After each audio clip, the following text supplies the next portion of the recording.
আর এই ছোট ছোট 7টা যুবকের জন্য সংখ্যা হলো 500, আর বড় বড় একটা জান্নাতের জন্য সংখ্যা হলো 200।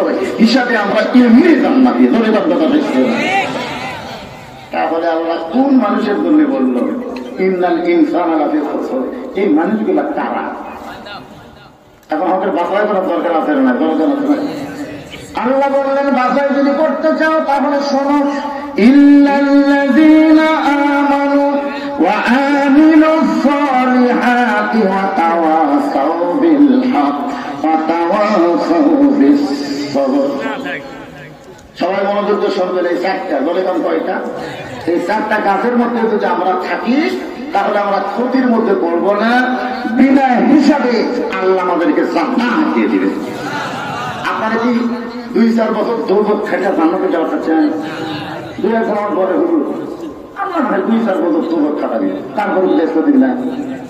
আমি বললাম দিলে আলহামদুলিল্লাহ। দেখছেন 2-4 বছর জাহান্নামে থাকে তারপরে জান্নাতে যাবে, কত বড় সাহস!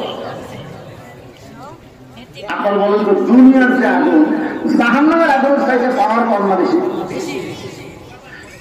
জাহান্নামের আগুনটা পানির মধ্যে 70 বার চুবড়াইয়া আগুনের পাওয়ার কমাইয়া তারপরে সেইটা দুনিয়াতে দিচ্ছে।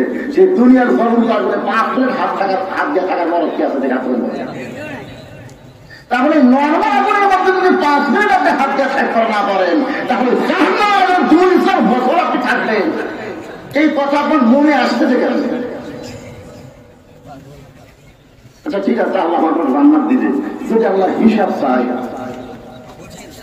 আপনার মনে তো হিসাব দিয়ে জান্নাতে যাওয়ার মতো বড়কে, তাহলে আমরা কি বলবো? জান্নাত তো চাই, আল্লাহ তোমার কাছে আমরা বিনা হিসাবে জান্নাত চাই। যারা বলেন আমি বিনা হিসাবে জান্নাতে যাওয়া যায় কি না যায় একটু আলোচনাটা মনোযোগ দিয়ে আপনাদের শোনা লাগবে। এখানে 4টা বিষয় আলোচনা হবে। ধরে বলেন কয়টা? ছোট ছোট বাচ্চারা ভালোই প্রচারিত করতে পারেন। মাশাআল্লাহ, তোমরাই তো দেশের ভবিষ্যৎ। বিএনপিরা যখন খালি কয় ঈদের পরে আন্দোলন হবে, খালি কয় ঈদের পর। আমরা মনে করছিলাম এদের ঈদ আর শেষ হবে না। জামাত ইসলাম যখন ঘরোয়া মিটিং অনলাইনে কথাবার্তা বলা শুরু করেছিল, আমরা সবাই মনে করেছিলাম হাসিনাকে নামানোর মতন কোন মরদ নাই। কথা দেখি না, হাসিনা যখন বললো দেশ আমার বাপের, এদেশ আমার। কিন্তু মাশাআল্লাহ এই যে ছোট ছোট বাচ্চারা, কলিজার টুকরারা, ছাত্র জনতা এমন ভাবে বাতিলের বিরুদ্ধে হকের পক্ষে দাঁড়ায় গেল, জীবন দিয়ে দিয়ে বাংলাদেশকে তারা ফ্যাসিস্ট মুক্ত করলো। গণতন্ত্রটা ভেঙে না কথা বলে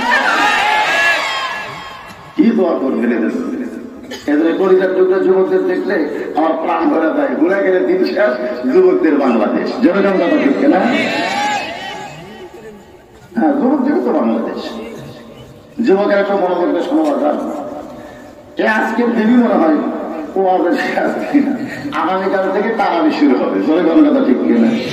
আমরা কোরআনে বলেছেন কুতিবা আলাইকুমুস সিয়াম কামা কুতিবা আলাল্লাযীনা মিন ক্বাবলিকুম লাআল্লাকুম তাত্তাকুন। আমি পরে আলোচনা করব। এটা 4টা বিষয়ের মধ্যে 1 নম্বর হলো ঈমান। 1 নম্বর হলো ঈমান। ধরে নেওয়া 1 নম্বর কি? ঈমান যদি না থাকে কোন আমল আল্লাহর দরবারে কবুল হবে না। যেমন নবীর চাচা আবু তালেব। আপনারা বলেন তো নবীর চাচা আবু তালেব মানুষটা কেমন ছিল? মোটামুটি খুবই ভালো ছিল। আল্লাহ রাসূল নিজেই বলেছেন যে মায়ের পেটে থাকতে আমি এতিম করেছি, কিন্তু দুনিয়াতে আসার পরে আমি এতিম ছিলাম না।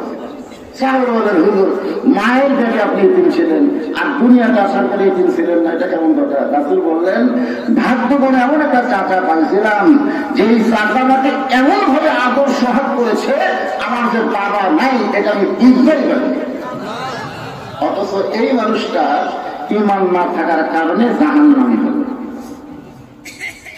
চিন্তা করতে হবে। তাহলে 1 নম্বর কি লাগবে? ঈমান। করে বলেন কি? এই ঈমানটা রাসূল বলেছেন ইকরার বিল লিসান তাসদীক বিল জানান আমল বিল আরকান। জবানে বলতে হবে লা ইলাহা ইল্লাল্লাহ, শুধু জবানের মধ্যে রাখলে হবে না।